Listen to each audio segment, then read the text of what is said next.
There we go. Boop. All right, you guys. We're going to do Aces and Armor. This is a Kickstarter World War II game. It isn't like anything else we've ever played, so I'm going to ask you guys to... Bear with us. Well, to pay attention, actually, if you wouldn't mind watching this all the way through and give us a like and leave some comments, we'd appreciate it. We're going to switch down to the map. Pardon my nose, it's been a crazy life.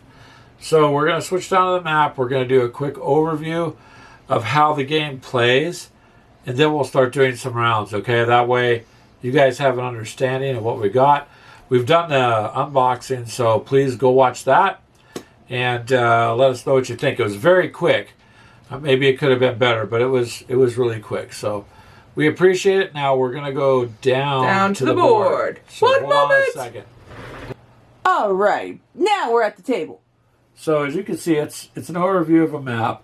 Very nice map. We have it under the plexiglass. So we're going to kind of go through in a timely fashion how the game works. You are going to take a punch outs. You're going to punch these out. They have numbers on the board. Here's one like number 6, number 5, 4, 1, 3, and 2's up way up there. And there's more numbers as you go. The first scenario is only going to be this half of the board. So first things first, you're gonna punch these out. You're gonna draw 3. Ashley drew 3. I did. You don't look at the numbers. You mix them up. You don't know what they are. The next is you're gonna draw your army card. Pick the one you want. So you know me, I'm Russian, and Greg picked German. So let's kind of go through this.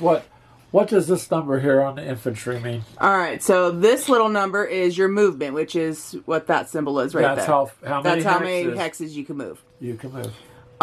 This one is your how many spaces you can battle, and then if you have the cloud, it's you can shoot at aircrafts. And so this is what you need to roll. Interestingly, you need to roll 2 or lower. Now here's the kicker. Show the dice tray for a second. You are going to get... Don't move it. You're going to get 12 dice, whatever color. The reds are extra. We'll explain that. But you're going to roll 12 dice on an attack, but you have to get 2s or less. Now, as your troops eliminate other enemies, they gain experience. Look, then you need 4s or less, or you need 6 or less. So that's where the experience comes in. And to show you, on each of these models, there are 2 prongs, okay? The gray is damage. When you get 6 damage, they're gone. White and yellow is your experience, which goes right back to her board. When you destroy a unit, you get 2 whites. You do it again, you're going to end up here. So now when you roll the next time you attack, because you have experience, you need 4s. Easier. Yeah, but that's easier for you to hit. All right, so if you're in a forest and you got 2 hits, it translates into 1 wound, basically 1 damage. And if you're in the open, 1 to 1, 3 to 2. So right here, if you rolled 12 dice and you got 6 hits in the open, it would fall between these 2. So you go to the lowest. You're going to go to 3. So that unit you fired on would take 3 damage. It would also give you experience, and it's set up for each of these. Now on the aircraft. When they're fighting aircraft to aircraft, see, it's higher number for them. Depending on the aircraft, it's like this is a 4. So when she rolls 12 dice against me, anything 4 or less is a hit. Now, Zvezda does that too. Yep. The lower numbers, which makes it kind of interesting. So they do play off Zvezda a bit. You have hexing, you have elements of hex encounter because you've got hex grid maps.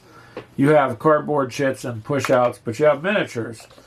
So, back to these 3 that Ashley took. She doesn't know what numbers they are. So we're playing with half the board. Yep. You basically pick 1 through 6, or if you want the 6 through 12, whatever side board you kind of want. We picked the side with the more trees.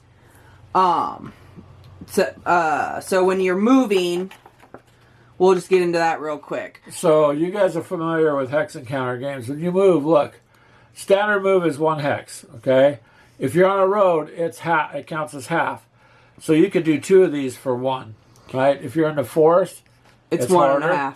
right? If you're going to cross the river, infantry can only do that. It's one turn, right? If you move into a factory, it takes your whole turn. It takes your whole turn. So let's just say, like, my infantry has 3 moves, right? My MG crew, 3. They can move 3 moves. Now, if I'm running down a road, that 3 translates into 6 because I'm on a road. If I'm in the forest, that 3 translates into 2 because it's wooded, it's heavy. So this is really nice, actually, because it's going to give you exactly how much you can move. Can you fire? This fires only at the ground. The tank doesn't fire at the planes. Infantry can fire at the planes. That's what the cloud's for. They can fire 1 hex at others. You know, you're going to fire 1 hex mostly wherever you're at, even with the planes. Okay? So you get groups like this here. I don't know how well this will focus. Take a look there real quick, Ash. So this German group, so I got 2 MG crews. Okay. 2 88 flat guns. 2 of the Panthers. Oh, yours hardly can see up on all the white. Okay. But it's the point. 2 mechanized infantries. I have 2 of the Ju-88 bombers and 2 of the Messerschmitts, BF-109s, fast little fighters. Yep. So, hand me one of those damage tokens so we can show you what we're talking about. Let's see, I've got to get to where I can see this here. You have the screen way off. Okay. So let's just say he takes a damage. See how that slides on there? This is pretty cool. And he took another damage, right? Hold on. Experience. That'd be experience. So we're a little out of turn there, babe, but all right. Damage. So, what are you doing now? There. Show the experience, the white and the yellow. So this plane destroys others, and so if you hit someone, you get a experience point, just 1, and then if you destroy them, you get 2. So it's kind of neat as these units march across the field, whether they're airplanes or not. So stop right there for a second. So see how this is 2 yellows. So we're gonna look at the board here. Stop. Okay. Look at the board, and you got 2 yellows. So normally, if I was in the air, it would have to be 4s or less to hits, but the first yellow would make it 6. Then it makes it 8. So by the time you get up here, when you roll D12s, all you need are 8s or under, and you're hitting. So the more experience you get, the better the rolls are. Well, no, it's not the better the rolls so much as the more you don't have to roll so low. You're just going to get, just like in combat, the more experience you have, the better, more efficient you are at fighting. That's what this does, and it translates really well to the board. We've played a sample one before. We're going to do this. So in a nutshell, we have to defend or occupy these factories. There are some punch-outs to highlight, which are kind of cool. So you can highlight the map. So the only way to take it over is if you have your infantry. So like Greg's infantry would be here at one point. They can't see that one. Go ahead and use this one. No, don't move the camera. Oh, sorry. Okay. So say he ended up his last turn there. Well, he has to have a full turn to enter this. So no one came around. My guys weren't. So the next turn comes around. He can occupy that. Where's one of your chips? The only ones that can occupy them are infantry. Infantry only. Now you don't got to stay there because let's just say Ashley's opposing force was there. Then her next move when she moved in, it's automatically when you move in, you eliminate the opponent. So if you take a factory and the friend you're playing against moves in, he wipes you out immediately. Yep. There's no rolling for that. It's just you're going to move in. Now, can I see all the coins? Or a stack of them. Just give me several. So, look at these. You get coins. Of course, they're marked with German coins or Russian stars.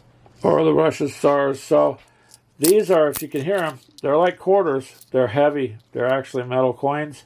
This is what the currency is to buy. So at the end, if you lose something in one of your turns, see how it says a 2 here? If you have 2 coins, you can buy some more infantry.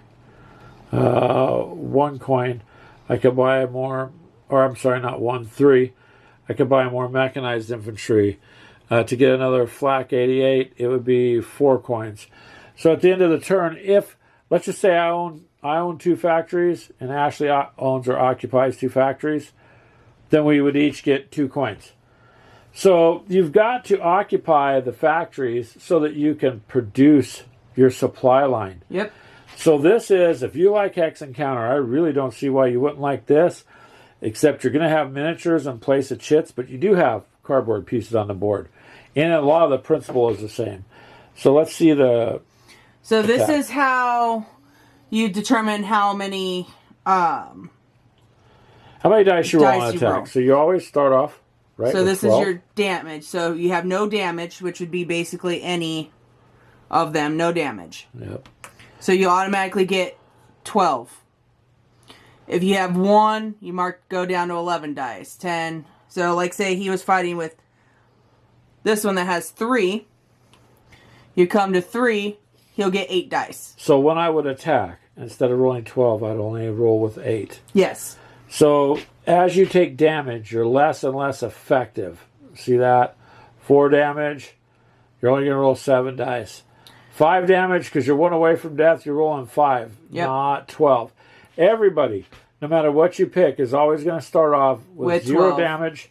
You're going to roll 12 dice. And so let's see that again there. The tray. There you go. So you can see it comes with plenty of dice. One last thing. The red ones are, if you're rolling all 12 and your units are occupying a factory. Well, hold on, let me finish. They're occupying a factory and your forces surrounding that factory, there's 2 others, up to 3. Yeah. I'm sorry, what are you doing so there? So say my guys here, you have these 2 and they can attack. Because they're with each other and able to fire, you'll get 2 dice. You get to add 2 red dice. So your 12 would become 14. Okay. Now if you have a third one, yep, in there as well, you would get all 3 red dice. So you would have a total of 15 dice. So you'd be adding these. So these are like bonus. It just gives you a better chance of your attack going forward. So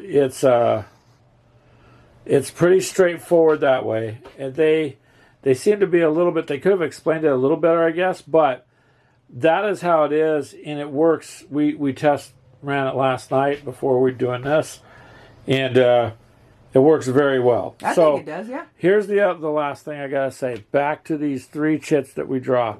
Again, they have numbers. The numbers correspond to numbers on the map, like here, and here, and here. So let's just say I drew a 5. I have no idea what mine is. All right, I really don't. But if I drew a 5, then I would have to allocate armies. But before you do that, you go, okay. Let's see, you got your cards. Let's just say I have three choices. Well, I'm going to take 1 chit, and I'm going to assign 2 tanks to that. Maybe I'm going to put some infantry with this chit and maybe a flak 88. Maybe I'll put the bomber with the 3rd chit. So you see what I'm saying? Now, once you allocate your forces to each chit, here's where it gets fun.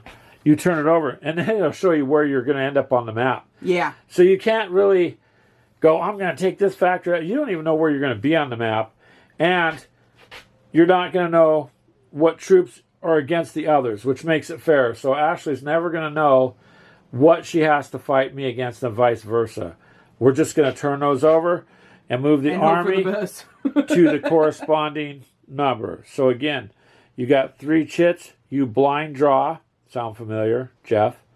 And then now you're going to allocate your miniatures to those 3 chits. Then you're going to turn them over one at a time and place them on the numbers so that's where your allocation goes. And then you start fighting. Generally, it goes the map or the game says until you have control of 6 is for the whole map. That'd be for the whole map. So the first training scenario has you start with half the map. So there's 5 on here. So whoever occupies 3 out of 5 is going to win. We're probably just going to set it to 6 turns or something. Yeah, we'll see. So we'll see how it goes because we don't want you guys to not get too watch bored of us and be bored. But it was really fun last night. A very interesting concept. So this is a little bit of a long introduction. Hopefully you hung around. We're going to do round 1. The next one will show you, we're going to go through placing our stuff and we'll do a fight. Yeah, we got our plexiglass down over our map. And we'll go and have... And we got a red marker. So we're probably going to show you some movements there so you can better see what we do. But we've been waiting a year on Kickstarter for this. So here it goes. And last but not least, you guys know about our show. If you don't, Sundays 4 p.m. Central. Check out our coffee and tea and merch at gamerswithcoffee.shop. And free shipping, by the way, shameless plug. It's always free shipping. So in the United States. But do that. Check out our group at Facebook group.